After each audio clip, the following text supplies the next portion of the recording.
வணக்கம் சொந்தங்களே, நம்ம நேற்று அந்த மண் கட்டியாக இருக்கிறத நம்ம வந்து பருத்தி விட்டோமா, அதில் தான் இப்போ வந்து நினச்சிட்றாங்கன்னா, இப்போ விதை போடணும்ல, அகத்தி விதை போடணும்னா நம்மளுக்கு வந்து நேராக ஒவ்வொன்றும் கரெக்டாக நேராக வளர்ந்தால் தான் நம்மளுக்கு என்ன செய்வாங்கன்னா வெத்தலை கூடி படரோட ஈஸியாக இருக்கும். அதனால தான் இந்த மாதிரி ஒவ்வொரு ஜானுக்கு ஒருக்க வந்து இந்த மாதிரி பாரு குத்துவாங்க. இது பேர் பாரு குத்துன்னு சொல்லுவாங்க.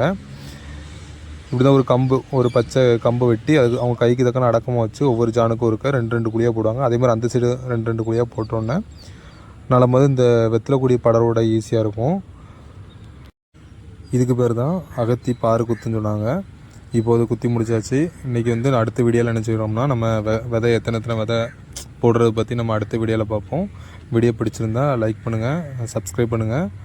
அதே மாதிரி உங்கள் கிராமத்துலேயும் இதே மாதிரி விவசாயம் உண்டுன்னா கமெண்டில் சொல்லுங்கள். இங்கே பாருங்கள், நம்ம பாரு குத்தின பிறகு இந்த இப்படி தான் இருக்கும். அந்த ரெண்டு குழியில் நம்ம ஒரு 4 விதையை போட்டோம்னா அது ஒன்று போல் வளர்ந்துடும். அடுத்தடுத்த வீடியோவில் பார்ப்போம்.